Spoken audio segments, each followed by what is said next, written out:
Hello दोस्तों, एक बार फिर से स्वागत है आप सभी का आपके अपने YouTube channel Saurabh sir mathematics में। यहाँ पर बात करने वाले हैं एसएससी जीडी कांस्टेबल एग्ज़ाम्स की, जो कि आपका 2023 में एग्ज़ाम आने वाला है। और वहाँ पर जीके और जीएस से रिलेटेड जो भी हमारे क्वेश्चंस होते हैं, हम उसकी इसमें बात करते हैं। और टॉप 20 क्वेश्चन 25 क्वेश्चंस को इस सेशन में रखा गया है। इससे पहले 17 सेशन हम करा चुके हैं। 17 सेशन कंप्लीट होने के बाद में ये 18वां सेशन है आपके लिए यहाँ पर। और ये हमारा शाम को 7 बजे प्रतिदिन स्टार्ट होता है दोस्तों। 18वां सेशन है, आज 18वां है, कल 19वां होगा। आगे इसी तरह से सेशन मिलते जाएंगे आपको।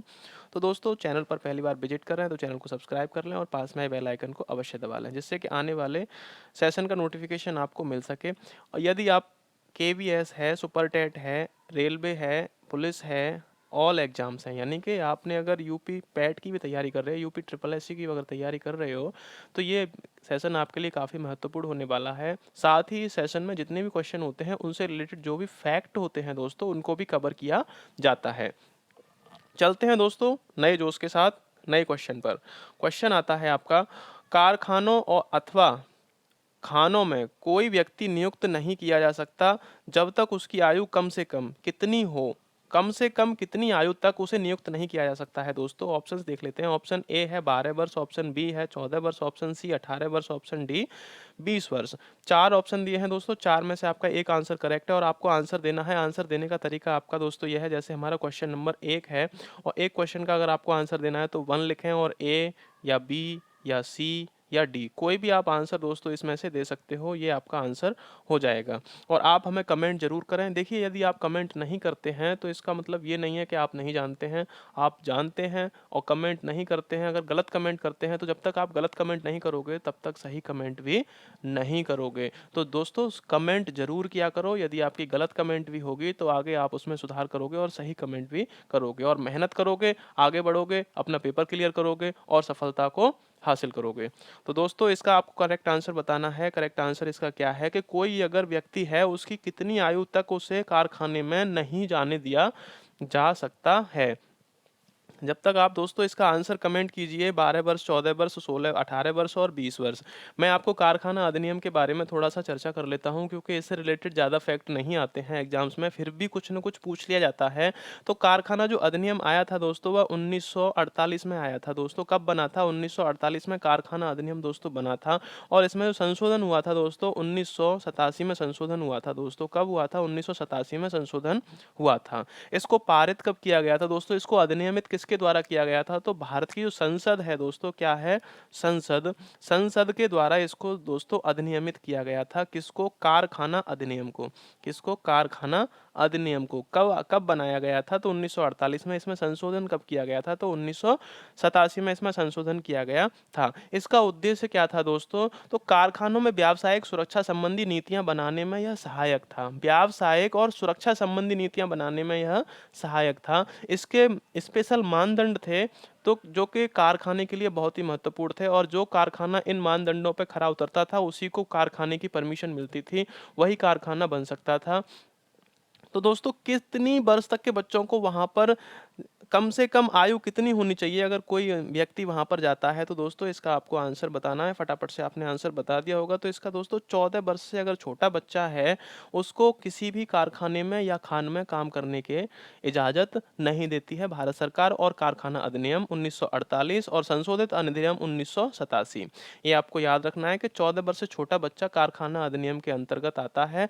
उसको कारखाने में काम नहीं कराया जा सकता, वह बाल अपराध माना जाता है। चलते हैं दोस्तों नेक्स्ट क्वेश्चन की तरफ। अगला क्वेश्चन आता है, उत्तर वैदिक संस्कृति का काल किसे माना जाता है दोस्तों? तो उत्तर वैदिक संस्कृति का काल किसे माना जाता है आपको बताना है। ऑप्शंस दे रखे हैं 1500 ईसा पूर्व से लेकर 1000 ईसा पूर्व तक। ऑप्शन बी है 1000 ईसा पूर्व से 600 ईसा पूर्व। ऑप्शन सी है 600 ईसा पूर्व से 600 ईसा पूर्व। ऑप्शन डी है इनमें से कोई नहीं। आपको दोस्तों बताना है, फटाफट से इसका आंसर आप कमेंट करिए। तो उत्तर वैदिक संस्कृति का काल किसे माना जाता है? दोस्तों आपको बता दूं कि वैदिक काल जो था, वैदिक काल जो था, कौन सा काल था? वैदिक काल। ये आपको यहाँ पे दिख रहा है वैदिक, ये उत्तर वैदिक संस्कृति है दोस्तों। तो वैदिक पे आपको बताना है, आपको वैदिक को लेकर चलना है। जो वैदिक काल था दोस्तों, उसको दो भागों में विभाजित विभाजित किया गया था। तो एक था तो ऋग वैदिक काल था दोस्तों। कौन सा था? ऋग वैदिक काल। और दूसरा था उत्तर वैदिक काल। कौन सा था दोस्तों? उत्तर वैदिक काल। अब ऋग्वैदिक काल की अगर बात करते हैं तो ऋग्वैदिक काल का जो काल था दोस्तों, वह था 1500 से 1000 ईसा पूर्व तक का। 1500 ईसा पूर्व से 1000 ईसा पूर्व तक का दोस्तों ये क्या था? ऋग्वैदिक काल का समय था। और दोस्तों जो इसका जो उत्तर वैदिक काल का जो समय था, वह 1000 ईसा पूर्व से लेकर 600 ईसा पूर्व तक का था दोस्तों। कहाँ तक का? 600 ईसा पूर्व तक का। यानी कि ऋग्वैदिक काल जो था, वैदिक काल में पहले वाला काल था, जो कि आपका 1500 से 1000 ईसा पूर्व तक चला था। और उत्तर वैदिक काल जो था दोस्तों, वह 1000 से 600 ईसा पूर्व तक का था, जो कि दो भागों में वैदिक काल को बांटा गया था। तो कुल मिला के इसका जो आता है दोस्तों, तो 1500 ईसा पूर्व से 600 ईसा पूर्व के जो हमारा काल था, उसको वैदिक काल के नाम से जाना जाता था। अब आपको बता देते हैं दोस्तों कि ऋग्वैदिक काल ये हो गया, उत्तर वैदिक काल ये हो गया। और वैदिक काल में किन किन की पूजा की जाती थी दोस्तों? तो वैदिक काल में दोस्तों प्रकृति के जो देव होते थे, उनकी पूजा की जाती थी। जैसे अग्नि, अग्नि अग्नि की पूजा की जाती थी दोस्तों। और दूसरा दोस्तों, इंद्र की पूजा की जाती थी, ये बरसात के देवता होते थे। सोम की पूजा की जाती थी दोस्तों। वरुण की पूजा की जाती थी, वरुण की पूजा की जाती थी दोस्तों। और सूर्य की पूजा की जाती थी। तो ऋग्वैदिक काल में आपको बता दिया जाए कि मूर्ति पूजा नहीं की जाती थी। ये आपको अच्छे से याद रखना है। ऋग्वैदिक काल में मूर्ति पूजा, न राम की पूजा की जाती थी, न कृष्ण की पूजा की जाती थी, और किसी की पूजा नहीं की जाती थी। केवल उनमें प्रकृति के जो देव हैं, उन्हीं की पूजा की जाती थी। तो दोस्तों इसका जो करेक्ट आंसर है आपके सामने है। उत्तर वैदिक संस्कृति का काल किसे माना जाता है? तो 1000 ईसा पूर्व से लेकर 600 ईसा पूर्व तक का जो काल था दोस्तों, उसको उत्तर वैदिक काल के नाम से जाना जाता है। चलते हैं दोस्तों नेक्स्ट क्वेश्चन की तरफ। रणजीत सिंह एवं अंग्रेजों के बीच हुए हुए अमृतसर की संधि उन 1809 में कब हुई थी? 1809 में हुई थी। मैं किस नदी के दोनों के राज्य क्षेत्रों के बीच की सीमा निर्धारित की गई थी? किस किस के बीच हुई थी दोस्तों? रणजीत सिंह और अंग्रेजों के बीच में जो संधि हुई थी, अमृतसर की संधि हुई थी, कब हुई थी? 1809 में हुई थी। और किस नदी के दोनों तरफ की जो नदी, एक नदी ऐसी थी, उसने दोनों तरफ की सीमाएं, इस तरफ अंग्रेज और इस तरफ रणजीत सिंह, दोनों तरफ की उसने सीमांकन का काम किया था। कौन सी नदी थी दोस्तों? ये आपको बताना है। तो दोस्तों फटाफट से इसका आंसर आप बता दीजिए, कौन सी नदी थी वो तो किस किस के बीच संधि हुई थी? रणजीत सिंह और अंग्रेजों के बीच अमृतसर की संधि हुई थी। कब हुई थी? 1809 में हुई थी। किस नदी के दोनों राज्य क्षेत्रों के बीच सीमा का निर्धारण किया गया था? तो ऑप्शन है सिंधु नदी, ऑप्शन बी झेलम नदी, ऑप्शन सी रावी नदी, ऑप्शन डी सतलज नदी। चार ऑप्शन है दोस्तों, फटाफट से आप चारों में कमेंट कीजिए अपना आंसर, जो कौन सी नदी थी। तो दोस्तों रणजीत सिंह और अंग्रेजों के बीच जो संधि हुई थी, उस जो 1809 में संधि हुई थी, तो कौन सी नदी ने रेखांकन किया था, यानी कि क्षेत्र का बंटवारा किया था दोस्तों? तो दोस्तों वह जो नदी थी, वह नदी दोस्तों सतलज नदी थी दोस्तों। कौन सी नदी थी? सतलज नदी थी, जिसके द्वारा रणजीत सिंह का क्षेत्र एक तरफ था और अंग्रेजों का क्षेत्र दूसरी तरफ था। ये आपको याद रखना है। अब बात कर लेते हैं दोस्तों सतलज नदी की। सतलज नदी की अगर बात करते हैं तो इसकी जो लंबाई है दोस्तों, लगभग 1500 किलोमीटर की इसकी लंबाई है दोस्तों। कितनी है? 1500 किलोमीटर की। और दोस्तों ये कहाँ कहाँ होकर गुजरती है दोस्तों? तिब्बत होकर गुजरती है दोस्तों। कहाँ होकर गुजरती है? तिब्बत। हिमाचल होके दोस्तों गुजरती है। ये कहाँ होके गुजरती है? हिमाचल। पंजाब होके गुजरती है दोस्तों। कहाँ होके? पंजाब। हरियाणा होके गुजरती है दोस्तों। हरियाणा। राजस्थान होके गुजरती है दोस्तों। कहाँ होके? राजस्थान। तो सतलज नदी ही आपकी तिब्बत, पंजाब, हिमाचल प्रदेश, हरियाणा और राजस्थान, इन जगहों पे होके गुजरती है। इसकी जो लंबाई है दोस्तों कितनी है? 1500 किलोमीटर की इसकी लंबाई है। तो दोस्तों ये आपको याद रखना है। चलते हैं नेक्स्ट क्वेश्चन की तरफ। अगला क्वेश्चन आता है, जब राष्ट्रपति एवं उपराष्ट्रपति का पद खाली हो तो भारत के राष्ट्रपति के पद पर कौन कार्य करता है? यानी कि राष्ट्रपति भी आपका नहीं है और उपराष्ट्रपति भी आपका नहीं है, दोनों के पद दोस्तों खाली हैं। तो भारत के राष्ट्रपति के पद का पर कौन होता है? यानी कि भारत के जो राष्ट्रपति है उसके पद पर कौन रहता है? भारत के राष्ट्रपति के कार्यों का निर्वहन दोस्तों कौन करता है? ये दूसरी भाषा में आप समझ लीजिए। तो आपको पता होना चाहिए कि यह कौन करता है। नहीं पता है आपको तो यहाँ पता चल जाएगा कि कौन भारत के राष्ट्रपति का निर्वहन करता है। यानी कि अगर दोनों सीटें खाली हैं, जब भारत का उपराष्ट्रपति भी नहीं है। जैसे कि अगर भारत का राष्ट्रपति कहीं चला जाता है तो भारत का उपराष्ट्रपति भारत के राष्ट्रपति के कार्यों का प्रतिनिधित्व करता है, उन कार्यों को सभी को वह अपनी देखरेख में करता है। कौन करता है दोस्तों? उपराष्ट्रपति। अगर राष्ट्रपति और उपराष्ट्रपति दोनों ही नहीं है तो दोस्तों कौन करेगा? ये आपको ये क्वेश्चन बताने वाला है और ये क्वेश्चन बहुत ही महत्वपूर्ण है दोस्तों, इसको बिल्कुल भी मत चूकिए। और दूसरा आपको बता दूं दोस्तों कि वीडियो को स्किप बिल्कुल ना करें, सेशन को स्किप बिल्कुल ना करें। अंत तक इसमें जो सेशन में क्वेश्चन समाहित किए जाते हैं वो बहुत ही महत्वपूर्ण होते हैं आपके एग्जाम की दृष्टि से, तो बिल्कुल पूरा देखिए। और जिन्होंने अभी तक वीडियो को लाइक नहीं किया है, सेशन को लाइक नहीं किया है, वो लाइक जरूर कर दें। और लाइक के साथ साथ जिन्होंने कर दिया है लाइक, उनके लिए बहुत बहुत धन्यवाद। तो दोस्तों यहाँ पर देखते हैं, ऑप्शन है इसके प्रधानमंत्री, ऑप्शन बी मुख्य न्यायाधीश, भारत का मुख्य न्यायाधीश, ऑप्शन सी लोकसभा अध्यक्ष है, ऑप्शन डी है उपर्युक्त में से कोई नहीं। चार ऑप्शन है दोस्तों, चार ऑप्शन में से आपको एक ऑप्शन कमेंट करना है फटाफट से अपना आंसर। तो दोस्तों जब राष्ट्रपति न रहे, उपराष्ट्रपति न रहे, तो उसके पद पर कौन रहता है दोस्तों? तो भारत का मुख्य न्यायाधीश भारत के राष्ट्रपति के रूप में कार्य करता है। क्या करता है दोस्तों? भारत का मुख्य न्यायाधीश भारत के राष्ट्रपति के रूप में कार्य करता है, जब राष्ट्रपति और उपराष्ट्रपति दोनों ही ना हो तब के लिए।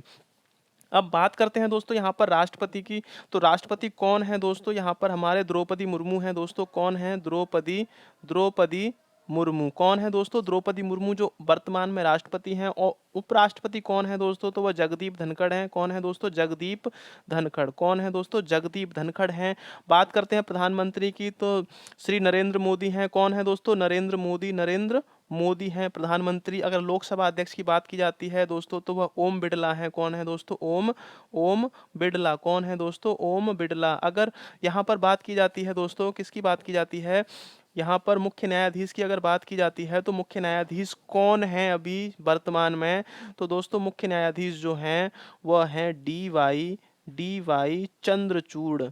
डी वाई चंद्रचूड़ फिलहाल में वर्तमान में भारत के मुख्य न्यायाधीश हैं। तो दोस्तों यदि राष्ट्रपति और उपराष्ट्रपति दोनों पद पर नहीं है, दोनों अगर पद खाली हैं, तो उस पद के जो कार्य हैं उनको दोस्तों भारत का मुख्य न्यायाधीश करता है। ये आपको याद रखना है। चलते हैं दोस्तों नेक्स्ट क्वेश्चन की तरफ। अगला क्वेश्चन देखते हैं क्या है।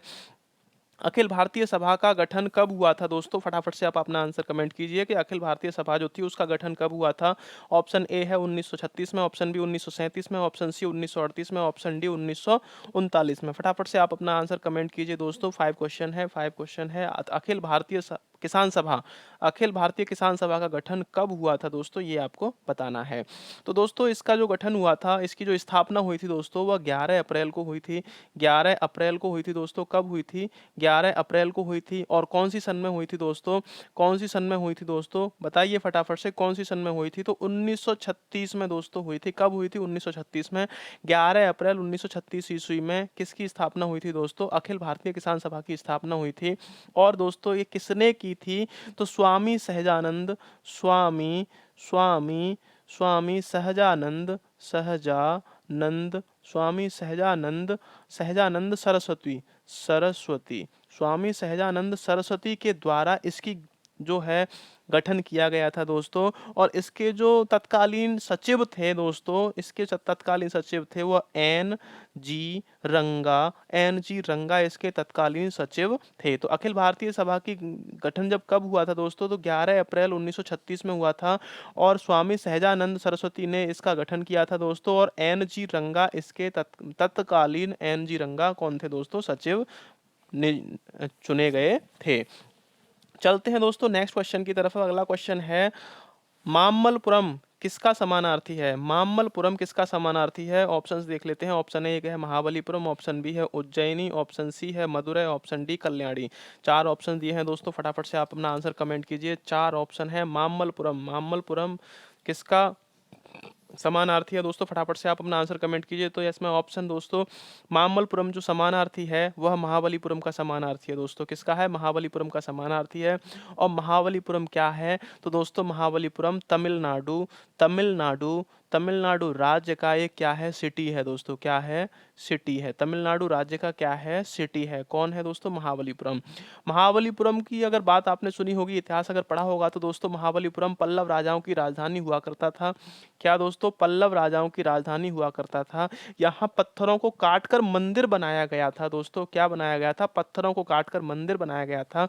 अब बात करते हैं दोस्तों तमिलनाडु राज्य की। तमिलनाडु राज्य की अगर बात करते हैं तो दोस्तों वहाँ के जो सीएम हैं तमिलनाडु राज्य के, वह दोस्तों कौन है, एम के स्टॉलिन है दोस्तों, एम के स्टॉलिन है दोस्तों, एम के स्टॉलिन। और वहाँ के जो राज्यपाल हैं दोस्तों, कौन है राज्यपाल, तो रविंद्र रवि, रविंद्र रविंद्र रविंद्र रवि, रविंद्र रवि, रविंद्र नारायण रवि दोस्तों, तो रविंद्र नारायण नारायण रवि हैं। कौन है दोस्तों, रविंद्र नारायण रवि। अब बात कर लेते हैं दोस्तों यहाँ की लिटरेसी की, यानी लिटरेसी यानी साक्षरता की दोस्तों, तो साक्षरता वहाँ की है 82.9% दोस्तों वहाँ की लिटरेसी है। और बात करते हैं लिंगानुपात की, तो दोस्तों वहाँ का 996 प्रति 1000 वहाँ का लिंगानुपात है दोस्तों। तो ये आपको याद रखना है। दूसरा अगर बात करते हैं दोस्तों के पॉपुलेशन की दृष्टि से उसका 6वां स्थान रहता है दोस्तों देश में। पॉपुलेशन की दृष्टि से तेलंगाना का कौन सा स्थान है, 6वां स्थान है। और क्षेत्रफल की दृष्टि से यानी एरिया की दृष्टि से दोस्तों उसका 10वां स्थान है। तो ये दोस्तों आपको याद रखना है तेलंगाना का, कि तेलंगाना राज्य के जो सीएम हैं एम के स्टॉलिन हैं, राज्यपाल हैं रविंद्र नारायण रवि हैं, और जिसकी जो साक्षरता है 82.9% है, 6वें स्थान पर रहता है दोस्तों पॉपुलेशन में, और क्षेत्रफल में रहता है 100वें स्थान पर। और उसकी जो लिंगानुपात है दोस्तों 996 प्रति 1000 है, आपको ये याद रखना है। तो मामल्लपुरम जो था दोस्तों, मामल्लपुरम क्या था, महाबलीपुरम का समानार्थी है, यानी उसी का नाम है, आपको ये याद रखना है। चलते हैं दोस्तों नेक्स्ट क्वेश्चन की तरफ। अगला क्वेश्चन आता है, भारत के उर्वरक उद्योग के बारे में कौन सा कथन सही नहीं है। भारत का जो उर्वरक उद्योग है उसके बारे में कौन सा कथन सही नहीं है। फटाफट से दोस्तों इसका आंसर आप कमेंट कीजिए कि भारत के उर्वरक उद्योग के बारे में कौन सा कथन सही नहीं है भारत के। तो अभी ऑप्शन देख लेते हैं दोस्तों। ऑप्शन दे रखा है, ऑप्शन ए है, अभी हाल के वर्षों में यह देश का तेजी से विकसित होने वाला उद्योग है दोस्तों। दूसरा आता है, भारत विश्व में नाइट्रोजन उर्वरकों का तीसरा बड़ा उत्पादक है। तीसरा आता है दोस्तों, रासायनिक उर्वरकों के संबंध में भारत आत्मनिर्भर है। चौथा आता है ऑप्शन के, निवेश एवं निर्मित उत्पादों के मूल्य के आधार पर यह देश का दूसरा प्रमुख उद्योग है। फटाफट से आप अपना आंसर कमेंट कीजिए दोस्तों कि आपका आंसर क्या है इसके लिए, जल्दी से आप अपना आंसर कमेंट कीजिए। तो दोस्तों भारत के उर्वरक उद्योग के बारे में कौन सा कथन गलत है ये आपको बताना है, यानी सही नहीं है। तो दोस्तों अभी हाल ही के वर्षों में यह देश का सबसे तेजी से विकसित होने वाला उद्योग है दोस्तों, ये बिल्कुल बात सत्य है। दूसरा आता है दोस्तों, भारत विश्व में नाइट्रोजन उत्पादन में तीसरा बड़ा उत्पादक देश है दोस्तों, ये भी बिल्कुल बात आपकी सत्य हो जाएगी। तीसरा आता है, रासायनिक उर्वरकों के संबंध में भारत आत्मनिर्भर है दोस्तों, ये बात बिल्कुल सत्य नहीं है। चौथा आता है, निवेश एवं निर्मित उत्पादों के मूल्य के आधार पर यह देश का दूसरा प्रमुख उद्योग है, ये आपकी बात बिल्कुल सही है दोस्तों। तो ये तीसरा जो आता है कि बिल्कुल आत्मनिर्भर भारत नहीं है, पूरी तरह से अगर आत्मनिर्भर भारत होता तो यह भी कथन आपका सही होता। तो दोस्तों ये आपका आंसर हो जाएगा ऑप्शन सी, एकदम से करेक्ट आंसर हो जाएगा, आपको याद रखना है। चलते हैं दोस्तों नेक्स्ट क्वेश्चन की तरफ। अगला क्वेश्चन आता है, शिवाजी के आध्यात्मिक गुरु कौन थे। शिवाजी के आध्यात्मिक गुरु, फटाफट से दोस्तों अपना आंसर कमेंट कीजिए कि शिवाजी के आध्यात्मिक गुरु कौन थे। ऑप्शन ए है Ramdas, option B Tukaram, option C Eknath, option D इनमें से कोई नहीं। तो 4 ऑप्शन है दोस्तों, शिवाजी के आध्यात्मिक गुरु कौन थे, फटाफट से आप अपना आंसर कमेंट कीजिए। क्वेश्चन नंबर 8 है, अभी इस सीरीज में 25 क्वेश्चन को कराने वाले हैं। 25 क्वेश्चन से रिलेटेड जो भी फैक्ट्स होंगे दोस्तों उनको भी सब साथ साथ चर्चा करने वाले हैं। तो बात करते हैं दोस्तों शिवाजी की। तो शिवाजी कौन थे दोस्तों, मराठा राज्य के छत्रपति थे। कौन से दोस्तों, मराठा राज्य के क्या थे दोस्तों, छत्रपति थे। जिनका जन्म कहाँ हुआ था दोस्तों, तो शिवनेर में हुआ था, शिवनेर के दुर्ग में हुआ था दोस्तों। कहाँ हुआ था, शिवनेर के दुर्ग में।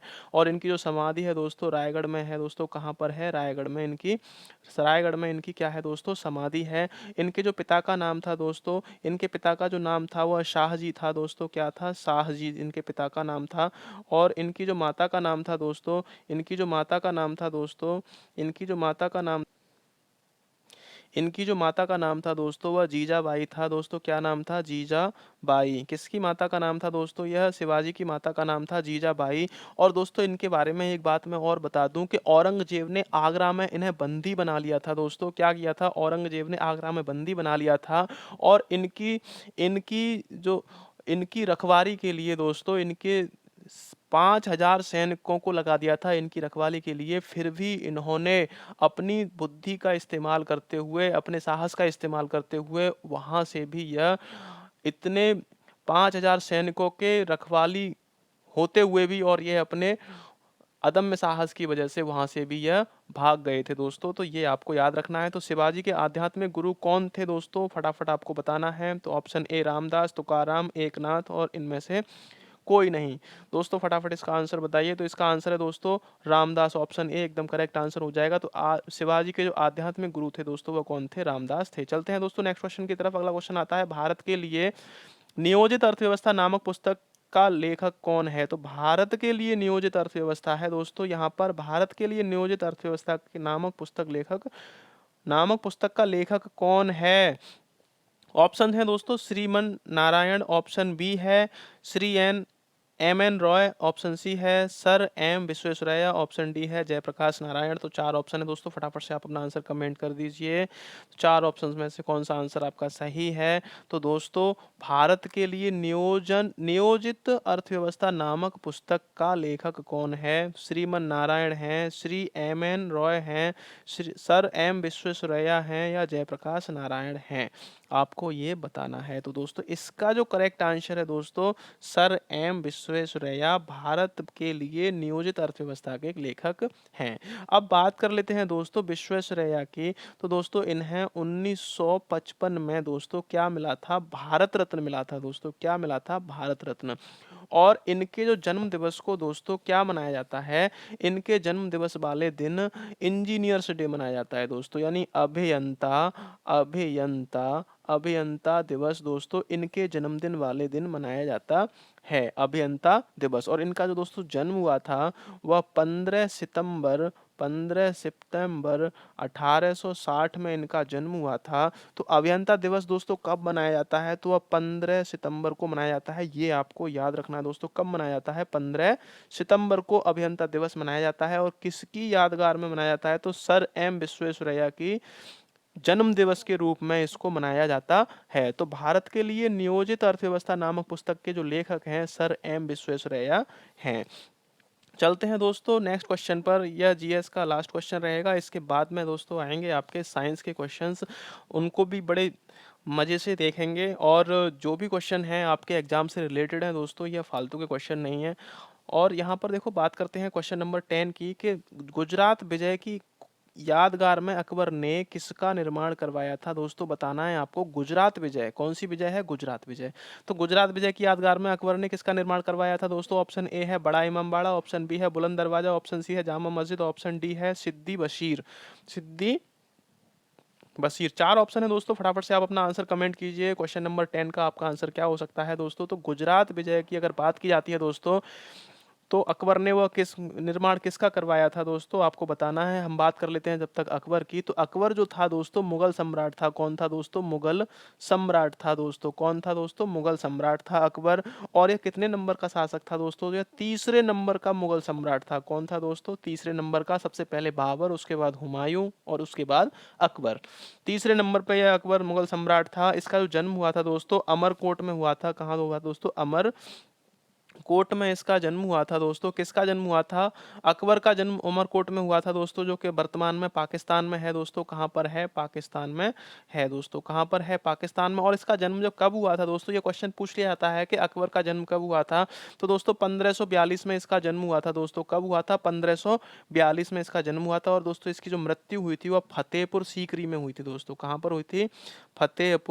फतेहपुर सीकरी में इसकी मृत्यु हुई थी, जो आगरा के नज़दीक है दोस्तों, फतेहपुर सीकरी। और आपको बता दिया जाए दोस्तों, आपको बता दिया जाए कि अकबरनामा किसने लिखी है दोस्तों? तो वह अबुल फजल ने लिखी है दोस्तों। अबुल फजल ने किसने लिखी है दोस्तों? अबुल फजल ने अकबरनामा की रचना की है दोस्तों।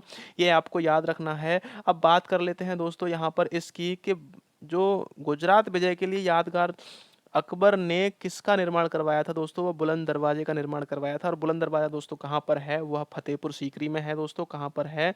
फतेहपुर फतेहपुर सीकरी में है दोस्तों। कहाँ पर है? फतेहपुर सीकरी। सीकरी कहाँ पर है दोस्तों? फतेहपुर सीकरी है आगरा शहर में। आगरा शहर से लगभग यह दोस्तों 40 किलोमीटर दूर पर स्थित है फतेहपुर सीकरी। और यह बुलंद दरवाजा भी दोस्तों वहीं पर है। कभी मौका मिले आपको जाने का तो दोस्तों जरूर देख कर आइए कि उसने गुजरात विजय की यादगार में अकबर ने इसको बनवाया था। दोस्तों ये आपको याद रखना है। चलते हैं दोस्तों नेक्स्ट क्वेश्चन की तरफ। अगला क्वेश्चन आता है दोस्तों साइंस से रिलेटेड। यहाँ पर 15 क्वेश्चंस की बात की जाएगी और 15 क्वेश्चन फटाफट अंदाज में यहाँ पर हम कवर करने वाले हैं। यदि आपने चैनल को अभी तक सब्सक्राइब नहीं किया है तो सब्सक्राइब कर लीजिए दोस्तों, और पास में बेल आइकन को दबा लीजिए, जिससे कि आने वाले नेक्स्ट सेशन का नोटिफिकेशन आपको मिल सके और आप अपनी तैयारी को अच्छे से कर सकें। दोस्तों यहाँ पर साइंस के 15 क्वेश्चन को कवर किया जाएगा। अगर आप मैथमेटिक्स की अगर तैयारी कर रहे हैं तो बेसिक से यहाँ पर मैथमेटिक्स ही पढ़ाया जाता है। निश्चिंत रहिए, यदि आपको बिल्कुल मैथ नहीं आता है तब भी आपको मैथ आने लग जाएगा, ये मेरी गारंटी है दोस्तों।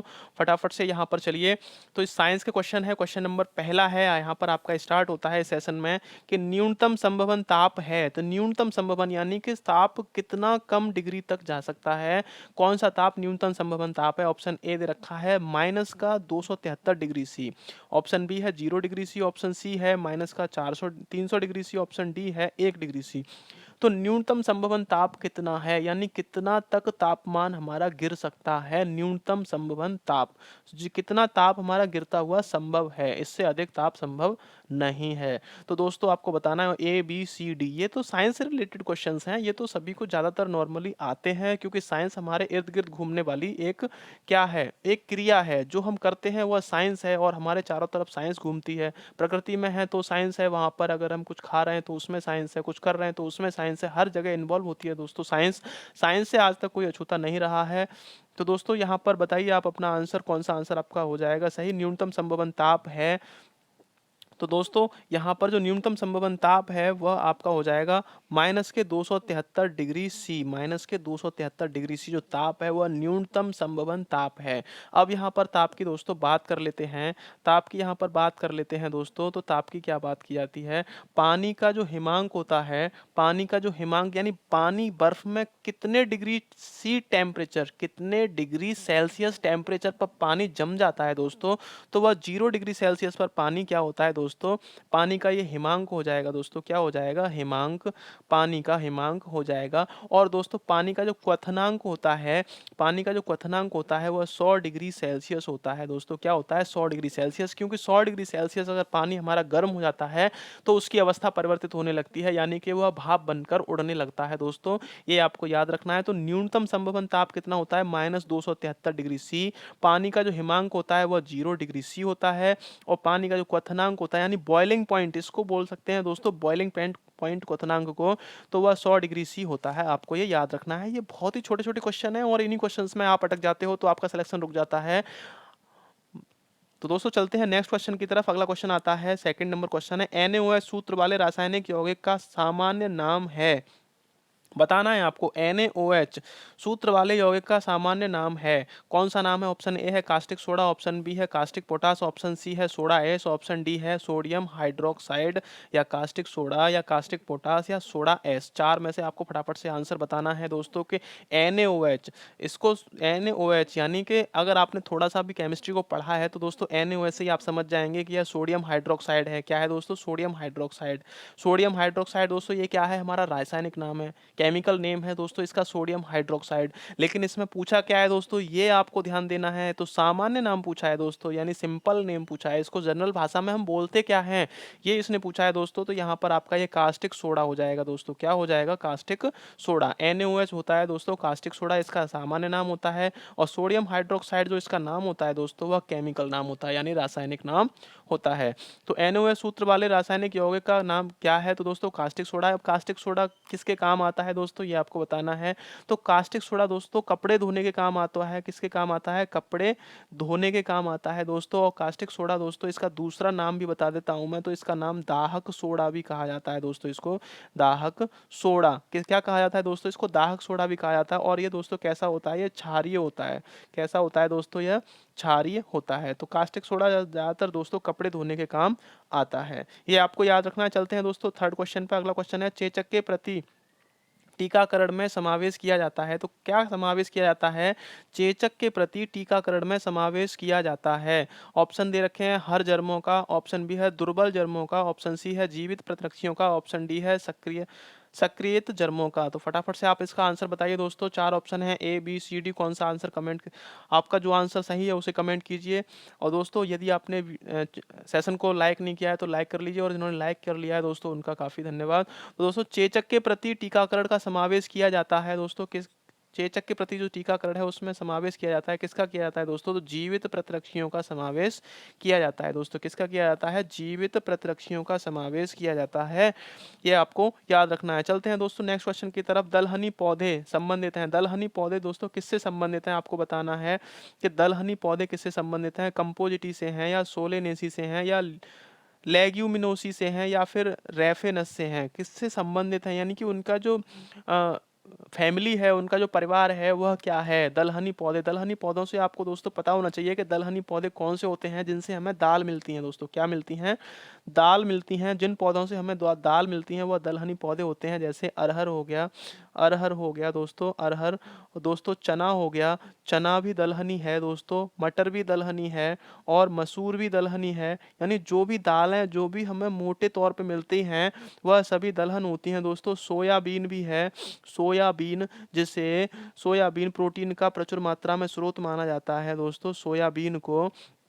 तो दोस्तों इसका क्या है आंसर, क्या है फटाफट से बताइए। दलहनी पौधे संबंधित हैं दोस्तों, तो ऑप्शन सी इसका करेक्ट आंसर है। लेग्यूमिनोसी, लेग्यूमिनोसी से संबंधित है। इसकी जो फैमिली है दोस्तों दलहनी पौधों की वह लेग्यूमिनोसी है। आपको याद रखना ऑप्शन सी करेक्ट आंसर हो जाएगा। अगले क्वेश्चन पे चलते हैं दोस्तों। प्रसिद्ध फ्रिज में सामान्यतः कौन सा प्रशीतक प्रयोग में लाया जाता है दोस्तों? उपयोग में लाया जाता है। प्रसिद्ध फ्रिज में सामान्यतः कौन सा प्रशीतक उपयोग में लाया जाता है दोस्तों? फटाफट बताना है। कैल्शियम क्लोराइड है, फ्लोरोस्पार है, हाइड्रोफोली एसिड है दोस्तों, और अगला है डाइफ्लोरोमीथेन। दोस्तों किसको लिया जाता है फ्रिज में प्रशीतक के रूप में, यानी कि ठंडा करने के लिए कौन सा वहां पर जो प्रशीतक के रूप में यूज किया जाता है दोस्तों? Option A B C D, 4 option दिए हैं, फटाफट से आप इसका आंसर बता दीजिए दोस्तों। इसका आंसर क्या होगा? तो दोस्तों इसका जो आंसर होगा, आप कमेंट करिए दोस्तों। तो इसका आंसर ऑप्शन डी है, क्लोरोफ्लोरो डाइफ्लोरोमेथेन। और दोस्तों इसमें CFC क्लोरोफ्लोरो कार्बन का भी यूज किया जाता है दोस्तों, इसमें मीथेन का भी यूज किया जाता है दोस्तों, ये आपको याद रखना है। अगर ये ऑप्शन नहीं मिलता है आपको ऑप्शन डी, तो इन दोनों में से कोई सा भी आंसर आप टिक कर सकते हैं दोस्तों। अमोनिया का भी दोस्तों इसमें यूज किया जाता है दोस्तों, किसका? अमोनिया का भी यूज किया जाता है, किसमें?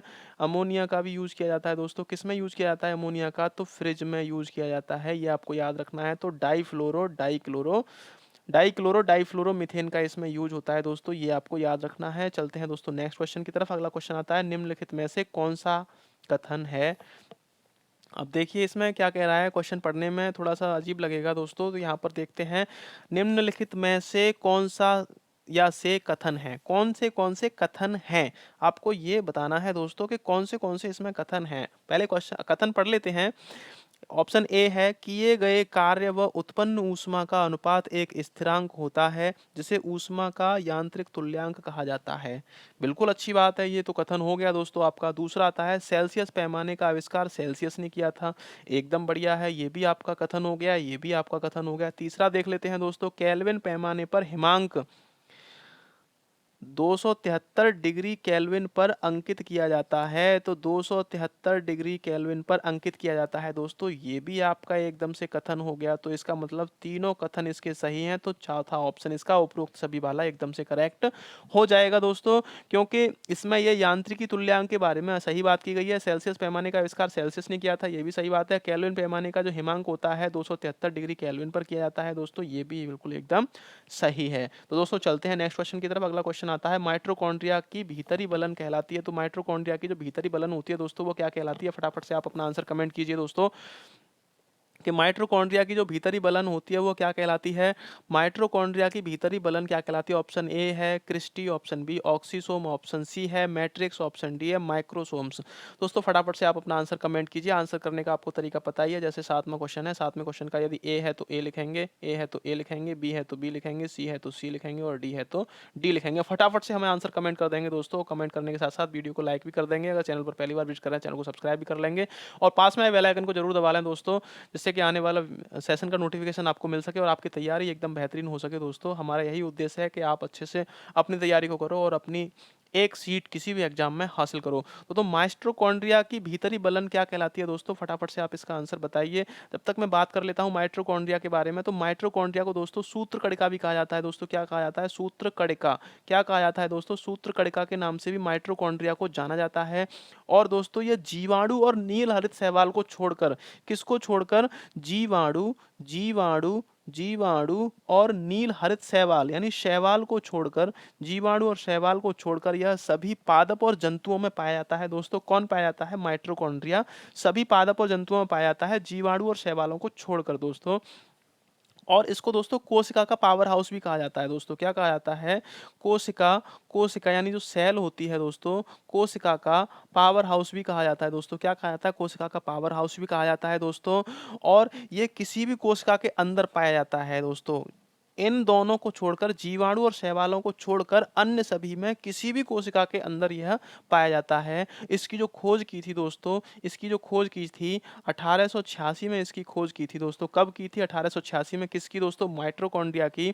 और किसने की थी दोस्तों? वह अल्टमैन ने की थी दोस्तों। किसने? अल्टमैन ने इसकी खोज की थी। कब की थी? 1886 में की थी दोस्तों। ये आपको याद रखना है दोस्तों।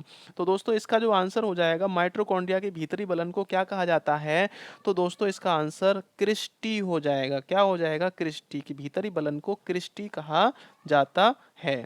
बात करते हैं दोस्तों यहाँ पर अब अगले क्वेश्चन की। अगला क्वेश्चन आता है दोस्तों, कुनैन के अतिरिक्त निम्नलिखित में से कौन एक शाकीय औषधि मलेरिया के उपचार के लिए प्रयोग की जाती है?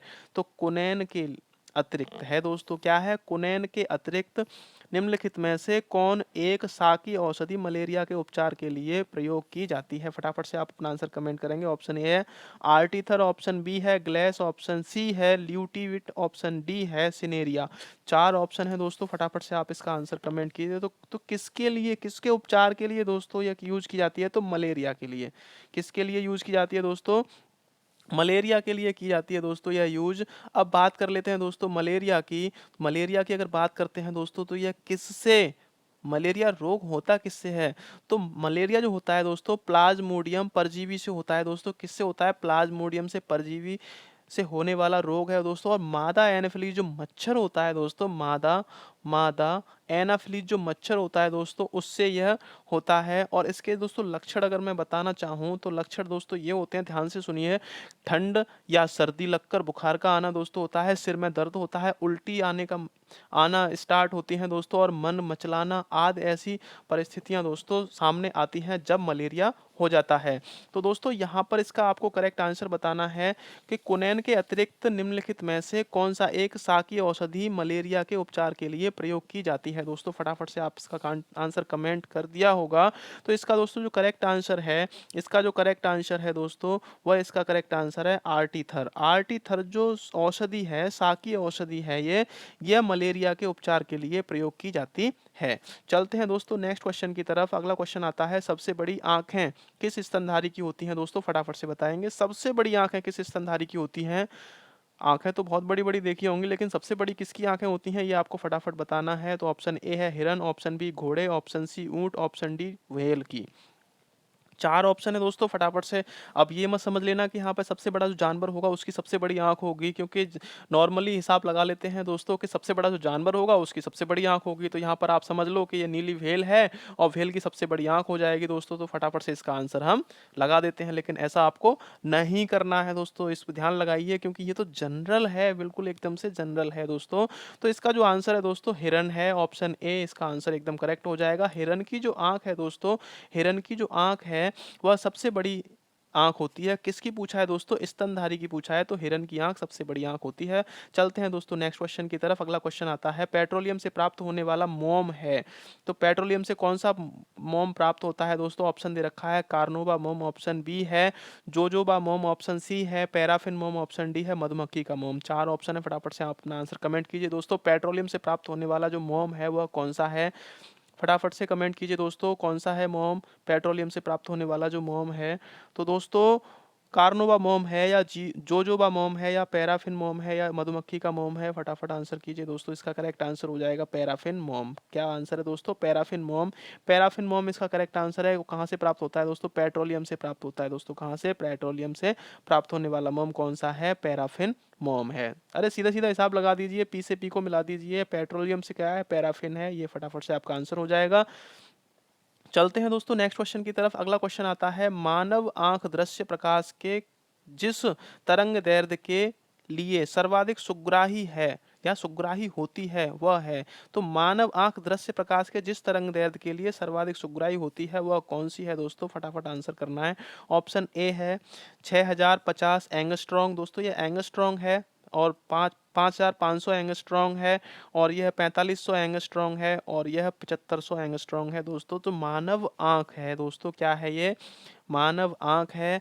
और दृश्य प्रकाश के जिस तरंग दैर्ध्य के लिए सर्वाधिक सुग्राही होती है दोस्तों, वह आपको बताना है। तो क्या बताना है दोस्तों? इसका आंसर, कितने एंगस्ट्रॉन्ग पर सर्वाधिक सुग्राही हमारी जो मानव आंख होती है वो किस तरंग दैर्ध्य पर सर्वाधिक सुग्राही होती है दोस्तों? तो इसका जो आंसर है दोस्तों ऑप्शन बी है। क्या है ऑप्शन बी? 5500 एंगस्ट्रॉन्ग यानी 5500 एंगस्ट्रॉन्ग पर हमारी जो आंख होती है वह सर्वाधिक सुग्राही होती है। चलते हैं दोस्तों नेक्स्ट क्वेश्चन की तरफ। अगला मान आता है पीएच। देखिए पीएच की यहाँ पर बात की गई है, तो 12वां क्वेश्चन है, पीएच मान एक मान निर्धारण किसने किया था? तो पीएच मान का निर्धारण किसने किया था दोस्तों? लेवोजियर ने किया था, प्रिस्टले ने किया था, कैवेंडिश ने किया था या सोरेनसन ने किया था? तो पीएच जो स्केल होता है दोस्तों, पीएच स्केल इस तरह का होता है। इस पर यहाँ पर होता है 7, यहाँ पे आगे इस तरह 14 तक होता है दोस्तों, और यहाँ पे होता है इसमें 1। इधर जो इधर अगर हम चलते हैं तो क्या होता है, और इधर अगर हम चलते हैं तो क्या होता है? आपने देखा होगा कि पीएच स्ट्रिप भी मार्केट में आती है, और पीएच स्ट्रिप को अगर आप लेकर आते हो और पानी में अगर डाल देते हो तो वह उदासीन रहती है, उसका कोई भी कलर नहीं होता है।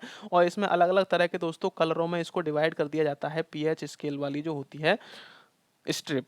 ठीक है दोस्तों, अब पीएच स्केल की यहाँ पर बात की जाती है, तो पीएच स्केल तो देखिए दोस्तों बहुत ज़्यादा महत्वपूर्ण है आपके एग्जाम के लिए। तो जो 7 होता है दोस्तों, ये जल का होता है। पीएच मान जो कितना होता है? 7 होता है। और पीएच से इधर आते हैं तो यह एसिडिक होते हैं, यानी अम्ल होते हैं दोस्तों। क्या होते हैं? अम्ल। क्या होते हैं दोस्तों? अम्ल। और इधर क्या होता है दोस्तों? क्षार होते हैं। 7 से ऊपर जिनका पीएच मान होता है दोस्तों, वह क्या होते हैं? क्षार होते हैं। ये आपको याद रखना है। अब बात कर लेते हैं दोस्तों पीएच मान की। तो पीएच मान जल का कितना होता है दोस्तों? 7 होता है जल का पीएच मान। ठीक है दोस्तों, और बात कर लेते हैं दोस्तों किसकी? पीएच मान जल का 7 होता है। दूध का जो पीएच मान होता है, इसको हटा देता हूँ। तो दूध का जो मिल्क का जो पीएच मान होता है दोस्तों, क्या होता है? मिल्क का जो पीएच मान होता है दोस्तों, वह कितना होता है? 6.4 मिल्क का होता है।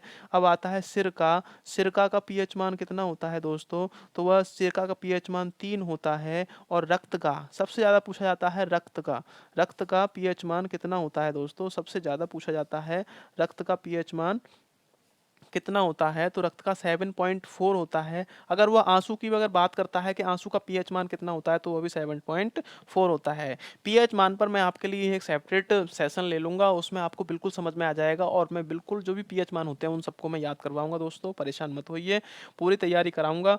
यहाँ पर दोस्तों इसका आंसर के बारे में बात की गई थी, तो इसका दोस्तों जो आंसर है सोरेनसन है। इसका करेक्ट आंसर क्या है दोस्तों? सोरेनसन इसका करेक्ट आंसर हो जाएगा। क्या हो जाएगा दोस्तों? सोरेनसन। पीएच मान का निर्धारण किसने किया था? तो सोरेनसन ने किया था। ये आपको याद रखना है, और पीएच मान आपको फटाफट से याद करने हैं दोस्तों, और मैं पूछूंगा भी।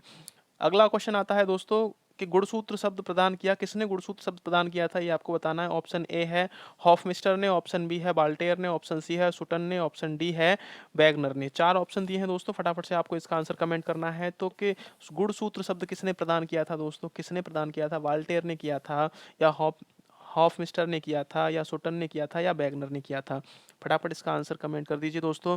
तो गुणसूत्र जो दोस्तों आपको पता होगा, गुणसूत्रों की जो संख्या होती है मानव के गुणसूत्रों की जो संख्या होती है दोस्तों वो 46 होती है। अगर जोड़ी पूछा जाए दोस्तों, ज़्यादातर घुमाने के लिए पूछता है मानव में कितने जोड़ी गुणसूत्र होते हैं, तो दोस्तों 23 यहाँ पर लगाना है आपको। और मानव में कितने गुणसूत्र होते हैं दोस्तों, यहाँ पर 46 लगाना है आपको। करेक्ट आंसर आपके हो जाएंगे। तो यहाँ पर बात करते हैं गुणसूत्र शब्द किसने प्रदान किया था दोस्तों, तो यह ऑप्शन बी एकदम करेक्ट आंसर हो जाएगा दोस्तों। वॉल्टेयर ने गुणसूत्र शब्द प्रदान किया था।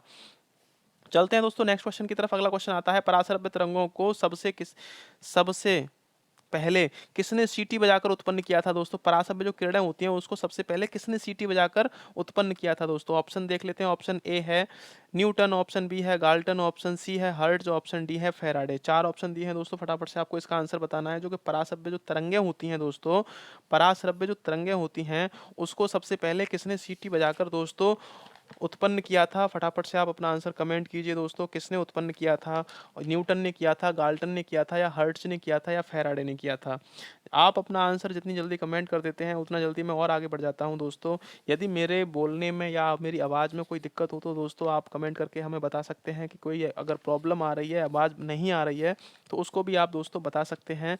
तो पराश्रव्य जो तरंगें होती हैं दोस्तों, पराश्रव्य जो तरंगें होती हैं किसने सीटी बजाकर इन्हें उत्पन्न किया था दोस्तों, तो ये सीटी, अगर सीटी की बात आ जाती है दोस्तों, यहाँ पर गाल्टन, आपको फटाक से आंसर लगा देना है कि सीटी बजाकर उत्पन्न किसने की थी, तो गाल्टन महोदय ने सीटी बजाकर पराश्रव्य तरंगों को उत्पन्न किया था दोस्तों। तरंगें 3 प्रकार की होती हैं। नेक्स्ट सेशन में मैं आपको बताने वाला हूँ कि तरंगें कौन कौन सी होती हैं। एक होती है श्रव्य, एक अवश्रव्य और एक पराश्रव्य।